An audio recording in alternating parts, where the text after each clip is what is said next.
कि तीनों वन में गए हैं। राजा के पास भी घोड़ा है, तीनों के पास ही घोड़ा होगा। जंगल में पहुंच के राजा जंगल के मनोरम दृश्य देख के खुश हो गया है। बहुत अच्छा लगा उसे। कहने को जंगल पर बहुत सुंदर वाटिका जैसे सब कुछ बहुत सिस्टमेटिक जैसे बगीचे में होता है। जंगल तो जंगल ही होता है, जंगली जंगल जंगली, लेकिन बगीचा तो जंगली नहीं होता। बगीचा तो बहुत सिस्टमेटिक होता है। कहीं कहीं लाइट लगी हुई होती है, एक ही तरह के पेड़ होते हैं, एक ही तरह के फूल होते हैं, बड़े कतारों में होते हैं, इत्यादि इत्यादि। ऐसा ही वह जंगल था। राजा उसे देख के तो खुश से गए हैं। दूर एक सुंदर हिरण पर नजर पड़ी। राजा उसे पकड़ने के लिए दौड़ पड़े। घोड़े पर थे, खूब तेज घोड़ा दौड़ाया, लेकिन हिरण भी कोई कम दौड़ने वाला नहीं था। उसकी स्पीड भी बहुत अच्छी थी। दूर राजा को कहीं ले गया। हिरण पकड़ा भी नहीं गया, लेकिन राजा दूर चला गया है। इधर मंत्री एवं नौकर दोनों इंतजार कर रहे हैं राजा साहब की। जब लौटने में देरी लगी तो मंत्री महोदय ने कहा नौकर से, जाओ राजा साहब को ढूंढो। निकल पड़ा है। दूर जाके एक कुटिया आती है। कुटिया देखता है, उसके बाहर एक दृष्टिहीन महात्मा बैठे हुए हैं। ये नौकर जाके उन्हें कहता है, अरे वंदे, इधर से कोई घोड़े वाला निकल के तो नहीं गया? क्या तूने देखा है इधर से किसी को? प्रश्न ही कैसा था। एक नेत्रहीन व्यक्ति, एक दृष्टिहीन व्यक्ति क्या देखेगा? प्रश्न गलत है उसका। कहा, मुझे पता नहीं, मुझे माफ करें, मुझे पता नहीं। नौकर को भी लौटने में देरी हो गई तो मंत्री खुद निकल पड़े हैं ढूंढने के लिए। अब नौकर को भी ढूंढना है और राजा साहब को भी ढूंढना है। मंत्री साहब भी उसी कुटिया के सामने पहुंचे हैं। उनसे कहते हैं, ओ साधु, क्या इधर से कोई व्यक्ति निकले हैं? हाथ जोड़ के कहता है, मंत्री महोदय, आपका नौकर आया था, इसके अलावा मुझे और कोई पता नहीं। थोड़ी देर के बाद उसी कुटिया के आगे राजा स्वयं आए हैं। आके हाथ जोड़ के कहते हैं, साधु बाबा, चरणों में प्रणाम स्वीकार करें। कोई मुझे खोजते खोजते कोई व्यक्ति इधर से निकले तो नहीं? हाँ राजा साहब, सबसे पहले आपका नौकर आया था, उसके बाद फिर आपके मंत्री महोदय आए थे, अब आप स्वयं पधारे हैं। तीनों इकट्ठे हुए हैं। मन में गहरी सोच। एक दृष्टिहीन व्यक्ति को कैसे पता लग गया कि एक राजा है, एक मंत्री और एक नौकर? चलो उन्हीं से जाके पूछते हैं। तीनों मिलके उस दृष्टिहीन महात्मा के पास पहुंचे हैं। जाके बैठ गए।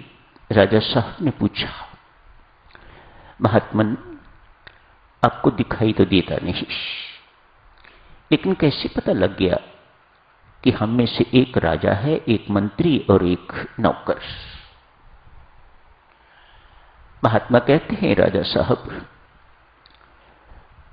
व्यक्ति का व्यक्तित्व जानने के लिए दृष्टि की आवश्यकता नहीं, वाणी पर्याप्त है। नौकर ने आके कहा, अरे अंधे। मंत्री थोड़ा ज्यादा समझदार था, उसने कहा, ओ साधु, आपने कहा। साधु महाराज, बाबा प्रणाम। व्यक्ति का वजन तोलने के लिए दृष्टि की आवश्यकता नहीं, उसकी वाणी पर्याप्त है उसका वजन बताने के लिए। कितनी महत्वपूर्ण है हमारी वाणी साधुजनों। बिन आंखों बिन दृष्टि के भी व्यक्ति का व्यक्तित्व पहचाना जाता है इसके माध्यम से। वाणी यूं भी कहिएगा कि हमारे आचरण हमारे व्यवहार की प्रतीक। हमारा स्वभाव किस प्रकार का है, आप कितनी देर तक उसे छुपा के रखोगे, कितनी देर तक उसे बदल के रखोगे, एक ना एक दिन असलियत प्रकट होके रहती है। पता लग जाता है ये व्यक्ति क्रोधी है, ये व्यक्ति अभिमानी है, ये व्यक्ति ऊपर ऊपर से कुछ नम्र बन रहा है, वास्तव में नम्र है नहीं, इत्यादि इत्यादि। साधुजनों, ये वाणी, ये जिह्वा, इसको सिधाया ना जाए तो बड़ी क्लेश कष्टदायी हो सकती है। बड़ी पुरानी बात कहीं बचपन में सुनी थी। एक किसी को सिगरेट सुलगाने के लिए मैच बॉक्स की आवश्यकता थी, एक मैच स्टिक की आवश्यकता थी। अतएव सिगरेट पीने वाले को इधर पूछते हैं, इधर पूछते हैं, इधर पूछते हैं, आपके पास मैच बॉक्स है जी? या किसी का सुलगता हुआ सिगरेट हो तो उसी को कहते हैं कि आप सिगरेट दे दीजिएगा थोड़ा, मैं भी अपना सिगरेट सुलगा लूं। एक व्यक्ति के पास ये सिगरेट लेके गए, कहने लगे आपके पास मैच बॉक्स हो तो मुझे एक मैच स्टिक चाहिए सिगरेट सुलगाने के लिए। मैंने कहा मेरे पास तो नहीं है। वो सामने एक व्यक्ति खड़ा है, उसके पास है, आप उसके पास जाओ, उससे मैच बॉक्स ले लो। वो व्यक्ति उनके पास चला गया है, जाके कहता है, कुछ नहीं पूछा कि आपके पास है कि नहीं, क्योंकि उसने कहा कि इसके पास है। अतएव कहा मेहरबानी करके मुझे मैच बॉक्स दे दीजिएगा, बेचारे को सिगरेट पिए बिना मुश्किल भी पड़ रही होगी। अतएव रिक्वेस्ट कर रहा है कि मुझे मैच बॉक्स दे दीजिएगा। इसने भी कहा मेरे पास मैच बॉक्स नहीं है। पुनः उसके पास गया, आप कहते थे उसके पास मैच बॉक्स है और वो कहता है कि मेरे पास नहीं, झूठ बोलता है। ये व्यक्ति कहता है झूठ बोलता है, फिर जाओ उसके पास। इस सिगरेट पीने वाला व्यक्ति फिर चला गया है। इस प्रकार से 2, 3, 4 चक्कर लगे। आखिर उस व्यक्ति ने, जिसके पास ये बार बार जा रहा था, उसने पूछा तुम्हें कौन भेज रहा है मेरे पास बार बार? तो उसने इशारा किया कि वह व्यक्ति। चलो पूछते हैं उसके साथ। उसको जाके डांटा, मेरे पास मैच बॉक्स है नहीं तो बार बार क्यों से मेरे पास भेज रहा है? कहा माफ करना, मैंने तो आपके लिए सुना है कि आपके पास ऐसा मैच बॉक्स है जिसने अनेक घर जला के राख कर दिए और आप एक मैच स्टिक इसको सिगरेट सुलगाने के लिए नहीं दे सकते। किसकी ओर इशारा था? जिह्वा की ओर।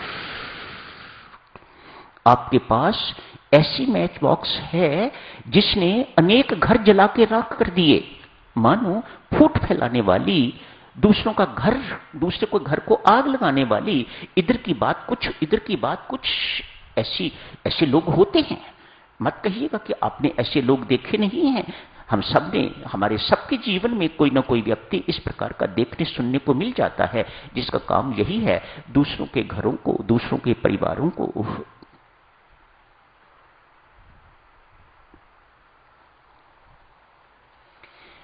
वचन के साधनों के साधुजनों,